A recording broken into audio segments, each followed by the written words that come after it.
আজি যোৱা ৩-৪ দিনমান ধৰি পিনি এই ঘৰখনৰ এজনী ছোৱালী আপোনাৰ চিলাপথাৰ বৰপথাৰ নৱজ্যোতি নদীধন কৰি আছিলে। তেখেত নিৰুদ্দেশ হৈছে আৰু আপোনাৰ যোৱা আপোনাৰ শনিবাৰৰ পৰা নিৰুদ্দেশ হৈছে আৰু ঘৰৰ পৰিয়ালবৰ্গই মানে বিভিন্ন ধৰণৰ জেগাত খবৰ খাতি কৰি পিনে এতিয়ালৈকে একো মুহূৰ্ত পোৱা নাই।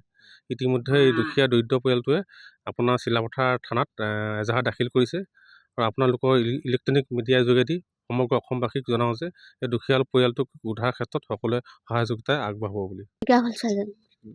আজিলৈ ঘৰলৈ অহাই নাই, 4 দিন হ'ল বিচাৰি হাৰান হৈ গৈছো আমি। কোনো নাই, চবতে বিচাৰিলো আমি, ক'তো নোপোৱালো। য'তে আছে ছোৱালীজনী সোনকালে আনি দিলে হয়, সেইটোৱে ভাবিছো আমি। ঘৰত একো কাজিয়া লগা নাই, কাজিয়া কাৰ লগতো লগা নাই, কাৰ লগতো সন্দেহ নকৰো। ষ্টেচনত পাইছিলো বুলি কৈছে, তাত ট্ৰেইনত গৈছে বুলি। ট্ৰেইনত নাই যোৱা বুলি কোৱা শুনিছো, মানুহে লগ পাইছিলে তাত। তাৰপিছত ছোৱালীজনী অহাই নাই, আজি 4 দিন হ'ল। 9ত পঢ়িছে ছোৱালীজনী, নৱজ্যোতি স্কুল, বৰপথাৰ নৱজ্যোতি স্কুল। ওলাই গ'ল ঘৰৰ পৰা। এতিয়া মই নাখাই নপৰি পানীও খাবলৈ মন নাযায়, একো খাব মন নাযায়। যাতে মোৰ খোৱা গ'ল ল'ৰাজনী যেনেকৈ ওলাই গৈছে তেনেকৈ পৰিব লাগে।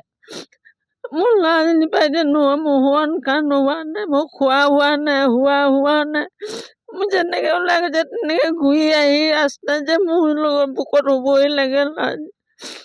মোৰ এতিয়া ভাত নাই, পানী নাই, ল'ৰাজনী নাইকিয়া পৰা। একো ল'ৰাজনী বেয়া নহয়, একোকে বেয়া নহয়। এনেকৈ ঘৰত অকণমান হেৰি কৰিলে মানুহ এজনীৰ লগত দন লাগি সি ঘৰত মাৰিব বুলি ভয়তে ওলাই গুচি গ'লগৈ। এতিয়া ক'লৈ গ'ল নিৰ্দিষ্ট আমি একো পোৱা নাই। শনিবাৰে যোৱা, এতিয়া ল'ৰাজনী মোৰ চিন্তা, ভাত পানী নাই, টোপনি নাই। বিচাৰি মোৰ ভৰি ক'লা ফুলি গৈছেগৈ। শনিবাৰে যোৱা, শনিবাৰে গৈছে, আজি মঙ্গলবাৰ পালেহি। মৌচুমী লাহন, বয়স 14 বছৰ। আজি যোৱা 3-4 দিনমান ধৰি পিনি এই ঘৰখনৰ এজনী ছোৱালী আপোনাৰ চিলাপথাৰ বৰপথাৰ নৱজ্যোতি নদীধন কৰি আছিলে। তেখেত নিৰুদ্দেশ হৈছে আৰু আপোনাৰ যোৱা আপোনাৰ শনিবাৰৰ পৰা নিৰুদ্দেশ হৈছে আৰু ঘৰৰ পৰিয়ালবৰ্গই মানে বিভিন্ন ধৰণৰ জেগাত খবৰ খাতি কৰি পিনে এতিয়ালৈকে একো মুহূৰ্ত পোৱা নাই। ইতিমধ্যে এই দুখীয়া দৰিদ্ৰ পৰিয়ালটোৱে আপোনাৰ চিলাপথাৰ থানাত এজাহাৰ দাখিল কৰিছে আৰু আপোনালোকৰ ইলেক্ট্ৰনিক মিডিয়াৰ যোগেদি সমগ্ৰ অসমবাসীক জনাওঁ যে এই দুখীয়া পৰিয়ালটোক উদ্ধাৰ ক্ষেত্ৰত সকলোৱে সহযোগিতা আগবঢ়াব বুলি।